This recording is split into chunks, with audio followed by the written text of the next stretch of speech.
Luz Lopez sat with her auntie Maria Josie near the banks where the creek and the river met, the city's liquid center illuminated in green and blue lights, a Ferris wheel churning above them. The crowds of Denver's Chili Harvest Festival walked the bottomlands with their faces hidden behind masks of turkey legs and bundles of buttered corn.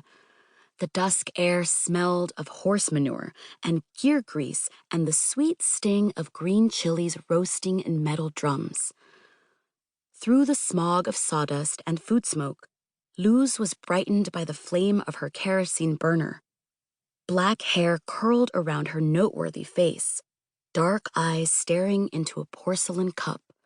She wore a brown satin dress dulled from many washes, but still she shined. "Tell me," said an old man in Spanish, fiddling with the white-brimmed Stetson across his lap, his eyes murky, far away. "I can take it." Luz searched inside the cup, tea leaves at the bottom. Along the edges, she saw a pig's snout, and deeper into the mug, far into the future, she glimpsed a running wolf. Luz placed the cup on the velvet cloth over her booth's wide table, which was really an old Spanish door, the rusted knob exposed like a pointed thorn. "Gout," she said, "a bad case." The old man lifted his hat to his sweat-salted head. "The goddamn beans! The lard Ma uses." "Can't always blame a woman," Maria Josie interrupted with reserved confidence. She was thick-set with deep brown hair cut close to her face, and she wore workman's trousers and a heathery flannel with wide chest pockets, her dark eyes peering through round glasses. She told the old man that almost no one she knew could afford lard anymore. "Especially not in an abundance, senor." "You'll have to give it up," Luz said sweetly. "For your health, more time at life." The old man swore and tossed a nickel into Luz's tackle box, leaving the booth with the hunkered posture of a man bickering with himself. It was an annual festival, a grouping of white tents and a lighted main stage. Denver's skyline around them, pointed and gray, a city canyon beneath the moon.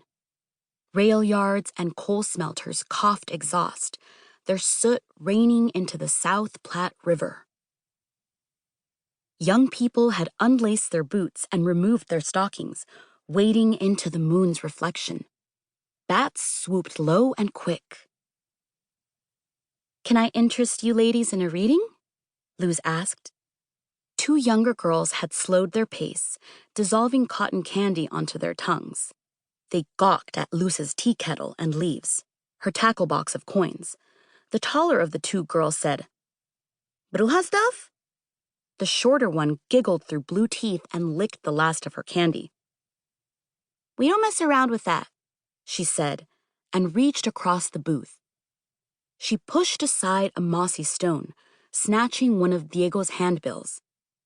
The girls locked arms and skipped down the aisle between tents, bouncing to the main stage where the Greeks were hosting their annual contest.